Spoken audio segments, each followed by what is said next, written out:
আপনি হতাশায় আছেন। আপনি হয়তো ভাবছেন সব শেষ, কিন্তু আল্লাহ এখনো আপনার গল্প শেষ করেননি। একজন মানুষ সব দিক থেকে ভেঙে পড়েছিল।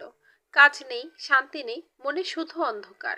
এক রাতে সে আকাশের দিকে তাকিয়ে বলল, ইয়া আল্লাহ, আমি আর পারছি না।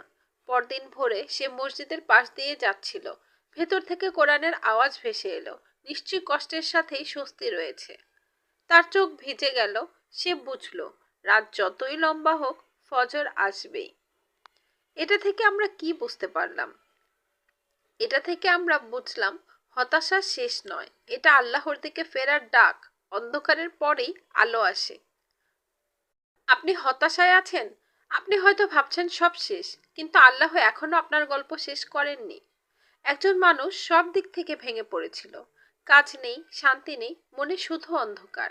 এক রাতে সে আকাশের দিকে তাকিয়ে বলল, ইয়া আল্লাহ, আমি আর পারছি না। পরদিন ভোরে সে মসজিদের পাশ দিয়ে যাচ্ছিল। ভেতর থেকে কোরআনের আওয়াজ ভেসে এলো। নিশ্চয়ই কষ্টের সাথেই স্বস্তি রয়েছে। তার চোখ ভিজে গেল। সে বুঝল, রাত যতই লম্বা হোক, ফজর আসবেই।